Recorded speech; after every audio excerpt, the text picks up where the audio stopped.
Hi guys, welcome back to Sim Ray YT, and today we'll be looking at the dungeon map, and it'll be the Spider's Den. Now the boss guy with the Spider's Dens is Venom Spray, attacks all enemies, damage is increased by 15% if the target has poison debuffs, damage is based on attack.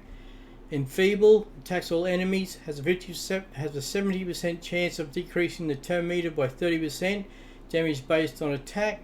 And then Spiderling Horde, spawns 6 spiders at the start of the round, spawns 2 Spiderlings at the start of each enemy champion's turn, spawns 4 Spiderlings at the end of the Skavag's turn. Skavag can have a maximum of 10 Spiderlings in the battle at any time. As you can see, healing assured, immune to heal reduction debuffs, receives less damage from poison debuffs, and his almighty immune passive, immune to stun, freeze, sleep, provoke, block active, block passive skills, fear, true fear, petrification debuffs, and also immune to HP exchange effects, HP balancing effects, cooldown increasing effects. So what you really want to do here is try to do as much damage as quickly as possible to the main boss before the Spiderlings can get their turns, and the boss can as well, because once he gets a turn then he heals himself. So to show you what levels I'm at, because I'm only a low to mid-range player, we'll go into my Great Hall so you can see. I really focus on the accuracy for the Void Champions, because they're the Void Champions is what I'll be using in the Spider's Den, and crit damage and attack. Now to show you the champions I'm using, I will be having Royal Guard. Now he'll be the lead champion because he has the additional skill of 35% attack. Now that'll give bonus to all the other champions. His takedown, as attacks all enemies, damage increases according to enemy max HP. As you can see, I've booked him out as well to give the additional damage. His hamstring attacks 4 times at random. Each hit has 60% chance of placing a 30% decreased speed debuff for 2 turns. Each hit also has 60% chance of decreasing the target's turn by 25%. Then his Razor Blade skill attacks one enemy, has 50% chance of placing a 60% decreased debuff for 2 turns. And then I'll have 3 Cold Hearts. Yes, that's right, I'm lucky enough to have a few Cold Hearts, and they will come in with their Heat Seekers. Attacks one enemy, decreases the target's turn meter by 100%, has an extra 30% chance of inflicting a critical hit. Damage increases according to enemy max HP. Oh, and the other champion we have then will be a burn champion. Let's see where we've got him down here. Here we go. Mordecai.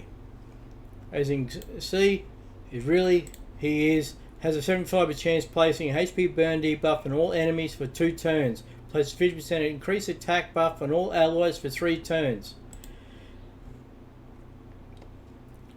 Now if we go into it, the idea here in the dungeons, into the Spiderlings, as you can see in the first battle, my idea here will be first to come in with the additional damage, 35% damage for other champions, and I've set my team up for speed, where he will go first, then Mordecai will come in and do his fire burn, and then we'll follow the 3 Cold Hearts doing their main skill, and then back on to the champion there. The team setup. Now I have set these in skill wise so they only do the Royal Guard will first fire in with his Razor Blade. That's to do the defense move, to put the defense down on the boss. And then each Cold Heart will fire at their Heart Seeker, each for their first turn. Now before the Cold Hearts will go, Mordecai will go. The idea is Royal Guard will go first with 8 of the little Spiderlings, and then hopefully another 2 drop down, and then Mordecai comes in with his Heavenly Burns, which will give the 75% chance HP burn. Now these champions will die, but the idea is Royal Guard comes in, gets the defense down, then Mordecai comes in with his burns, the Cold Hearts will take their turns with their critical hit, and then the Spiderlings will attack each after that onto the Cold Hearts. Then once they've done the Spiderlings, then it'll come back to Royal Guard with his critical hit then of the takedown. Then the last couple of the... After that, then the couple of the Spiderlings will attack the Cold Hearts, and it should be enough then that the bosses finally died.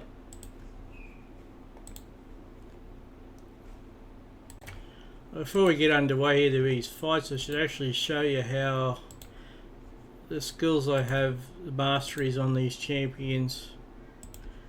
Back into the champions section. Masteries.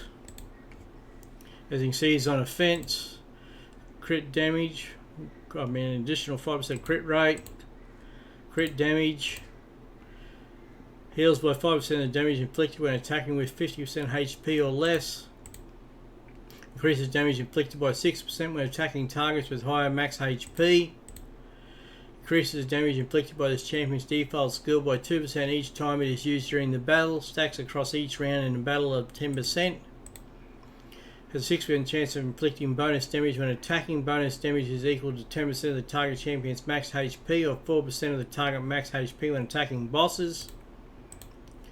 Increases damage inflicted by 5% when attacking 50% HP or less. Increases damage inflicted by 8% for the first hit on each enemy. And then he has his support movements there, but that's not so much to worry about.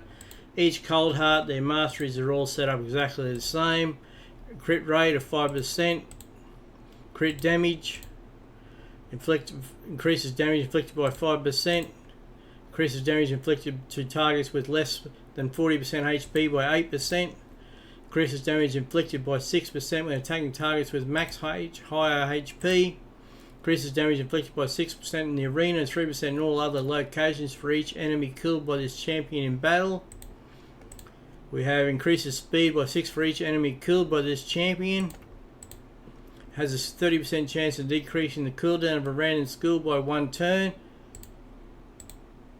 Places a shield buff on this champion for 1 turn when this champion is equal to enemy. And then the additional crit damage. To try to get as much critical damage as I possibly can. For the Cold Hearts, as you can see here, I've got around 240, 249 crit damage. Speed 174 and as much accuracy as possible. And just remember, if you have 200 accuracy, that's pretty good for like level 20. 100 accuracy is good for level 10. You work on about 10 accuracy per level. Where's our other champion here? Mordecai.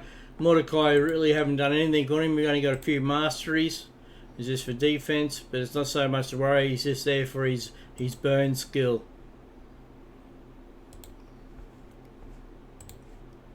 So we'll get back to it, ready for the fight in the dungeons. The spider den. Okay, we'll get underway here with the stage 20 of the spider's den. It costs 16 energy. Royal Guard will start off with his defense down. Got the defense down. Our Mordecai with his burns. Our Cold Hearts with their heat seekers. So the burns come in benefit. Even though our champions are dying, we get that benefit there. And it makes it for an easy win. What do we get here? A level 5 Demon Spawn Amulet, 9,760 silver, and that was on the Spider's Den stage 20. Thank you.